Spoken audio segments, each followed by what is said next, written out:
Well, it's funny, you forget how the music industry and how we get our music has changed over the years. When you talk about, in Australia, you didn't have access to a lot of the stuff everywhere else was having, where in today's day and age, so much of it is right there at your fingertips at any given moment. But you rode in through all of that and got to enjoy the discovery of music from around the world. Well, one of the best things was my father, in 1958, he took a trip to the United States.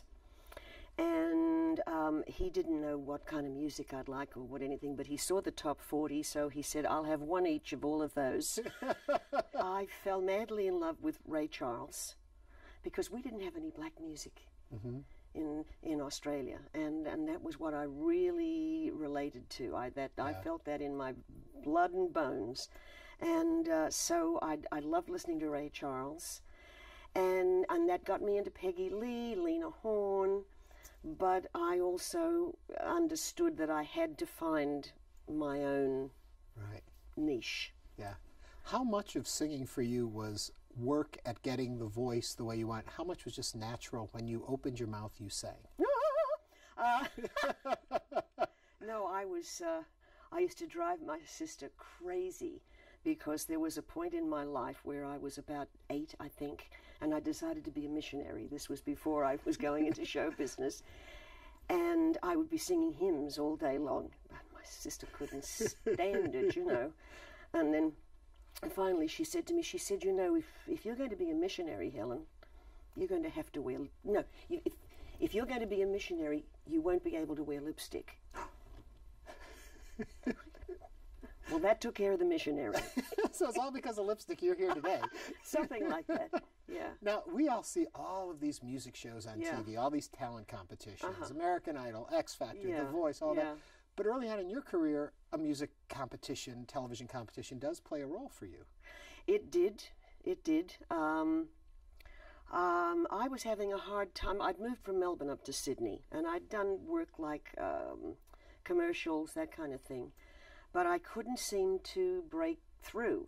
Yeah.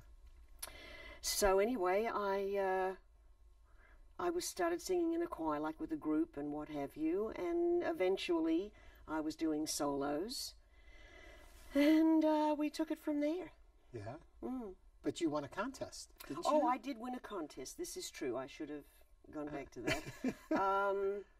Yeah. Because this is the part that I find so fascinating about your story, is that you win this contest, where the prize, as you understand it, is you get to go to New York to record a song. And you get to New York, and they say, well, it was the opportunity to get an audition, and what you did on that TV show we see is the audition. Thank you for calling. Now you're in New York with your little daughter, and only, I don't remember how much money I read you had. And Not a lot. And you decide to stick it out. Of course. Of course. Where does that come from? You're halfway around the world. Well, the interesting thing is, you know, I'd gotten there, and their attitude with me was, well, you know, we've already got a recording of your voice, dear, and you sound, you know, you sing quite nicely, but everything was boy bands. I mean, that was the era of the Rolling Stones and the Beatles, and it was all boy bands. So, you know, trying to cut through that was very difficult. But I do remember the guy from, I guess he was from the sales department or something, he wanted to break it to me gently, took me to this restaurant, and through the window I can see 666, which is on the building. There's a sign. If ever there's a sign yeah. So it was another 5 years before I was really able to get in there. Did you ever see those folks again? Do you know if you ever ran into them again when Helen Reddy was now Helen Reddy? Oh, they're long gone. Yeah. Well, I just think it's amazing that you decided to stick it out, though. I would think most people in that situation would feel like, I've got to go back home. I'm in a foreign world. But was there an explorer in you? Was there a gumption? Was there, I'm going to show them? What was it that drove you? Well, I had a child that I took with me. And so many people said, oh, you know, you're going to be coming back. Why don't you leave her here? I said, no, she's coming with me, and I'm going to be staying. Oh, so you knew going you were... Oh, that was it. I'd waited so long for that, and that was my only chance. Yeah. And I'm a very determined person. Oh, obviously. So now you're playing clubs, small venues. Yeah. Is there something when superstardom hits that you miss about those small, intimate clubs? Was there something? I love working in I love nightclubs. Yeah. Love working in nightclubs because there's an intimacy there. Right. And also I love the fact that I don't have to sing all those leave me alone, leave me alone, leave me alone, leave me alone, leave me alone, leave me alone, leave me alone. Yeah, I didn't realize it was 43 times in that song. 43 times, yes. I will never sing that song again. So if someone's bothering you, you don't ever say, leave me alone. No. But I think I've got a good ear for music and certainly for lyrics. And there are so many wonderful songs out there that are not being sung or used in any way. Now, you had been married and divorced. Now, tell me if this is true or not. Yeah, you know exactly where I'm going. You knew him 3 days and you got married? No. No, that's not true. Okay, what's the truth?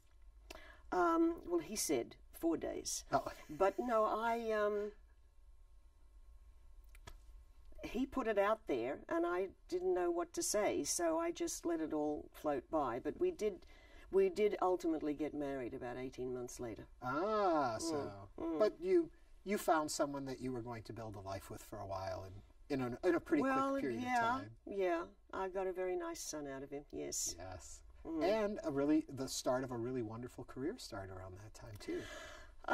Well, it was 5 years before I really broke through to anything. Yeah, and that was when you then went, because now you're on the East Coast, but you go to the West Coast. You go to California and you're going to LA. Yeah. Yes. A good move for you at the moment. Did you feel like it was the right thing, or was it a career thing you had to do? Did you feel?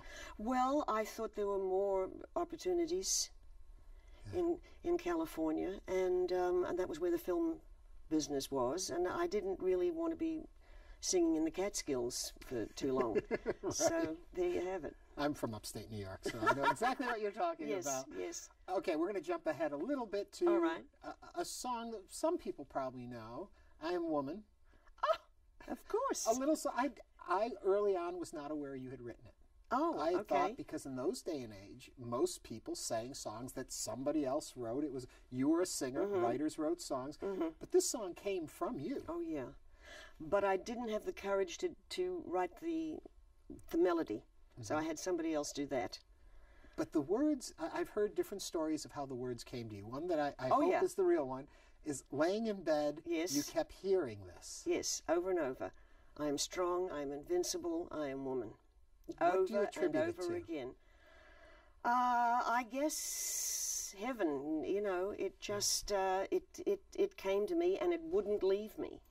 And I thought, well, this has to be a song. And so at that point I had to turn it into a song, but it was simply a phrase that's what started it. Could you ever have imagined what it became? No. Oh, no. There was an expression I hope we got on tape. Yeah, because, I mean, in those days, first of all, I mean, that it was so hard. It was so hard. So many radio stations would say, well, we're already playing a female record, and things like that. Yeah. So it was tough, but like I said, I'm very determined. Yeah, because as I understand it also, initial release, okay, people hear it, fine. And then it comes out again, and there's a push more, and the song just starts to build. Well, we re-recorded it. Yeah, and then it doesn't stop. It's become an iconic song. Ever regret it? Because it's become so iconic. Does it overshadow everything else? Because you have people forget how many hit songs you had, how many other things. I forget how many. Yeah, and yet this song becomes so big. Is it ever too much to have on your back? No, it's, I'm proud of it. Yeah, as you should be. Yeah.